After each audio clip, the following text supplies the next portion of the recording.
must have blown in sometime back. I can't remember when he came.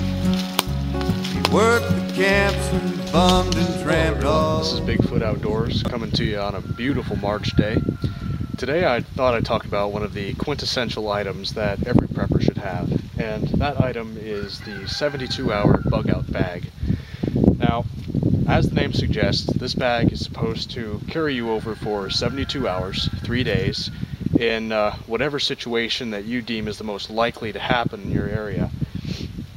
And so today I thought I'd go through mine, hopefully garner some constructive criticism from you guys, and see if there are any ways that I can improve it in the future.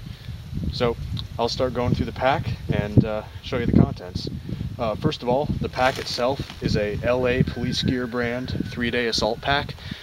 Probably in a separate video I will go through with this backpack and show you a bit more detail about it and talk about it, but for now I'm just going to go through the contents. First, let's start on the outside pouch.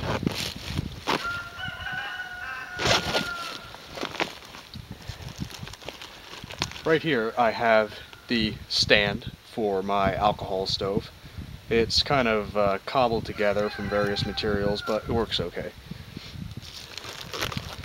Next up is one of my packets of first aid equipment. Again, I will go through all of my first aid supplies at a later point and show you a more detailed glimpse at them. This is a second bag of first aid supplies. This bag contains 2 alcohol stoves, some wick, a Bic lighter, and also a Light My Fire Steel Scout model.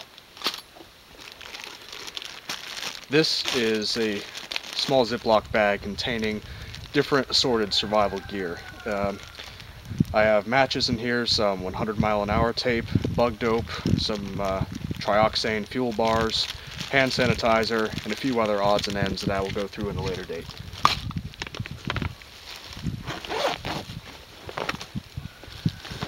Next up is optics.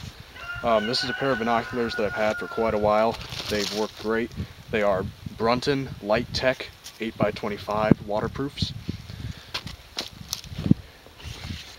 Right here is a Nalgene water bottle, which currently does not have any water in it, but it does have some water purification tablets, some electrolyte energy tablets in there, and also a handkerchief. This is my military issue lensatic compass. And this item is very important. It serves both as rainwear and as a potential shelter item. It is the United States military issue GI poncho. Now we're going to move on to the main compartment of the pack. This is one of the stoves that I brought. This is a wood stove. It's a wood burning trail stove that I made. It works very well as long as you use hardwoods in it. This is a USGI canteen cup, as I'm sure many of you have heard of them. And this is just a Ziploc bag of dryer lint to use as fire starter. This is a Coghlan's dry bag, and I'll show you what's inside of it.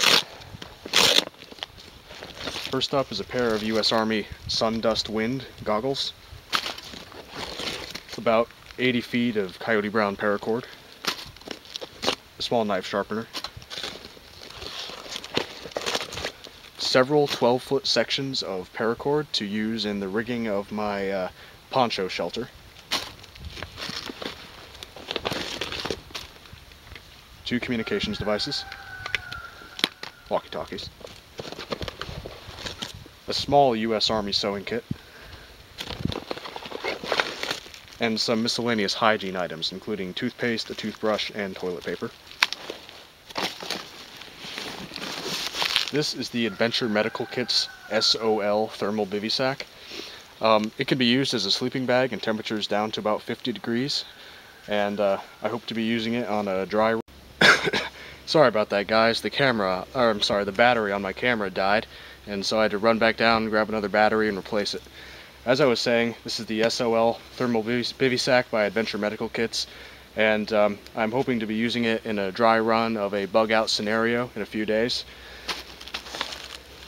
Next, I have a nearly full soda bottle of denatured alcohol to power one of my alcohol stoves that I brought along. And here is just 2 bottles of prepackaged water that I would use on the go if I did not have time to stop and filter water if I was on the move. This is my Camillus Becker BK10 combat survival knife. I would use it mostly for chopping and batoning wood in preparation of building a fire if I had to. One thing you just can never ever go without: Spam. And in this case, Spam with real Hormel bacon. A friend of mine got this for me in Hawaii, and he seemed to suggest that that was the only place it could be found, which I find rather strange. And this is a bag of miscellaneous food. I have 1 U.S. Army MRE in here, also several assorted Cliff Bars, also some peanuts, trail mix, and beef jerky. And since the frame sheet of this backpack is little more than a piece of closed cell sleeping pad foam, I decided to augment it a bit with this blue waterproof tarp, which I also use as the ground sheet for when I rig up my USGI poncho shelter system. And guys, that seems to be just about everything in the bug out bag. One thing I wanted to add: there are several items in here that I do not have, such as a knife, multi-tool, or flashlight, and that is because this bag is designed to complement my EDC, which I have on me 24/7 all the time, no matter what. And that would include a knife, in this case the SOG Flash 2, a flashlight, which is the iNova T2 MP, it's a very good light, and also a SOG Power Assist multi-tool. And there are a few other odds and ends, such as a Swiss Army knife that I keep on me, but that is pretty much it regarding all the items in this 72-hour bug out bag. Now, I really would appreciate some constructive criticism, guys. If there's things you feel I should add or should take out, please let me know, and I'll get back to you. Bigfoot Outdoors, signing out. Have you ever heard of a dog that loves apple slices?